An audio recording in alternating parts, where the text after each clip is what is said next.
இன்று மாற்றத்தின் நாள். ஆம், மாற்றம் உண்டு.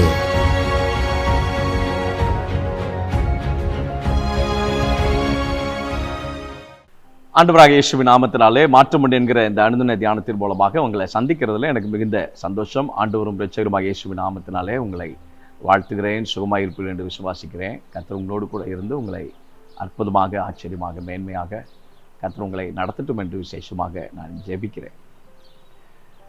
நிறைய விஷயங்கள் நம்முடைய வாழ்க்கையில் பதிலுக்காக எதிர்பார்த்து கொண்டிருக்கிறோம். ஜெபித்த அநேக காரியங்கள் உண்டு. நிறைய விஷயங்களில் நான் இந்த காரியத்தில் எனக்கு எப்போ பதில் வரும், எப்படி இந்த காரியம் நடக்க போகிறது, நான் ஆண்டவருடைய சமூகத்தில் ரொம்ப விசுவாசமாக நிற்கிறேன், இந்த காரியத்தை எப்படியாவது கர்த்தர் செஞ்சிருவார். என் மகளுக்கு ஒரு திருமண காரியத்தை, என் தொழிலில் ஒரு முன்னேற்றத்தை, என் சபையில் ஒரு வளர்ச்சியை, என் ஃபேமிலியில் ஒரு சமாதானத்தை, என் சரீரத்தில் நல்ல ஒரு சுகத்தை, ரொம்ப போராடி சில விஷயங்கள் வாங்கின மாதிரியே இருக்குது. ரொம்ப போராட்டத்தின் மத்தியில் தான் லைஃப் போயிட்டே இருந்த மாதிரி இருக்குது. ஒரு டக்குன்னு ஒரு நினைச்சோம் ஒரு காரியம் அது நடந்த மாதிரியே இல்லை. ரொம்ப அழகாய் ஆண்டவர் எழுதி வைக்கிறார். 121 சங்கீதம் 2வது வசனத்தில், வானத்தையும் பூமியும் உண்டாக்கின கர்த்தரிடத்தில் இருந்து எனக்கு ஒத்தாசை வரும். My help comes from the Lord who made heaven and earth என்றார். எனக்கான உதவி ஆண்டவர் ஒருத்தர் மாத்திரமே சரியான நேரத்தில் ஆண்டவர் கொடுக்க முடியும். சில விஷயங்கள், சில காரியங்கள் என் வாழ்க்கையில் தாமதித்து கொண்டே இருக்கிற தாமதிக்கிற காரியத்தில் சிறப்பான ஒரு பதிலை எதிர்பாருங்க. உங்கள் வாழ்க்கையில் தாமதிக்கிற காரியத்தில் கர்த்தர் சிறப்பான ஒரு பதிலை கர்த்தர் ஆயத்தம் செய்து கொண்டு இருக்கிறேன். ஒரு விஷயம் உங்களுக்காக கர்த்தர் ஸ்பெஷலாக கர்த்தர் ஆயத்தம் செய்து கொண்டு இருக்கிறேன். அதை நான் ரொம்ப ஆழமாய் நான் அதை உணர்கிறேன். நான் அதை உங்களுக்கு சொல்ல கடமைப்பட்டிருக்கிறேன். நான் ஆண்டவர் தான் நான் சார்ந்திருக்கிறேன். ஆண்டவரிடத்துல தான் நான் நம்பிக்கையாக இருக்கிறேன்.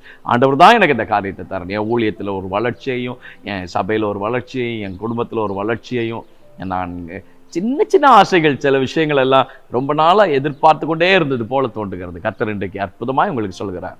வானத்தையும் பூமியும் உண்டாக்கின கர்த்தரிடத்திலிருந்து உங்களுக்கு ஒத்தாசை வரும். ரொம்ப அழகாக எழுதுகிறார். கர்த்தரிடத்திலிருந்து வரக்கூடிய அற்புதமான ஆசீர்வாதங்கள் வேதாந்தத்தில் ரொம்ப அழகாக எழுதி வைக்கிறார். சங்கீதக்காரன் எழுதும்போது எழுதுகிறார், 62 சங்கீதம் 5வது வசனத்தில், என் ஆத்துமாவே தேவனையே நோக்கி அமர்ந்துரு, நான் நம்புகிறது அவராலே வரும். நான் நம்புகிறது அவராலே வரும். நீங்கள் என்ன நம்பிக்கையா நீங்கள் ஜெபித்துட்டு இருக்கிறீங்களோ, எதை எதிர்பார்த்து கேட்டுட்டு இருக்கிறீங்களோ, நிச்சயம் நடக்கும். சோர்ந்து போகாதீங்க, நிச்சயமா நடக்கும். தாமதிக்கிற காரியத்தில் கர்த்தர் ரொம்ப சிறப்பாக கர்த்தர் காரியத்தை செய்து கொண்டு இருக்கிறார். நிச்சயமா வரும். நீங்கள் நம்புகிறது அவரால் வரும். நீங்கள் பயப்பட வேண்டாம். நிச்சயமாய் கர்த்தர் அந்த காரியங்களை ரொம்ப அழகாக நேர்த்தியாக செய்வார். நான் அளிக்கும் பலன் என்னுடனே கூட வருகிறது என்று ஆண்டவர் ரொம்ப அழகாக எழுதுகிறார். நீதிபதிகள் 16:33 வாசிக்கும் போது, சீட்டு மடியிலே போடப்படும், காரிய சித்தியோ கர்த்தராலே வரும் என்று வேதத்தில் வாசிக்கிறோம். குதிரை எத்தனை நாளுக்கு ஆயத்தமாக்கப்படும், ஜெயமோ கர்த்தராலே வரும் என்று வேதத்தில் வாசிக்கிறோம். 37 சங்கீதத்தில், என் ரட்சிப்பு கர்த்தரிடத்திலிருந்து வரும். எல்லாம் நீங்கள் எதிர்பார்க்கிற ரட்சிப்பாக இருக்கலாம், நீங்கள் எதிர்பார்க்கிற ஒரு ஜெயமாக இருக்கலாம், நீங்கள் எதிர்பார்க்கிற ஞானமாக இருக்கலாம், நீங்கள் எதிர்பார்க்கிற காரியத்தில் இந்த காரியம் எப்படி நடக்க போகுது, இந்த காரியத்தை நான் எப்படி செய்ய போகிறேன், யாருக்கிட்ட இதை கொடுத்து செய்யணும், இந்த காரியத்தில் நான் எப்படி இதை ரொம்ப ஞானமாக ஹேண்டில் பண்ணணும், இது எல்லா காரியத்தையும் கர்த்தர் ரொம்ப நேர்த்தியாக கர்த்தரிடத்திலிருந்து காரியங்கள் ஜெயமாக வரும். தாமதித்து கொண்டிருக்கிறது பயப்பட வேண்டாம். தாமதிக்கிற காரியத்தில் கர்த்தர் ஜெயமான ஒரு முடிவை வைத்திருக்கிறார். நிச்சயமாக சோர்ந்து போகாதீங்க.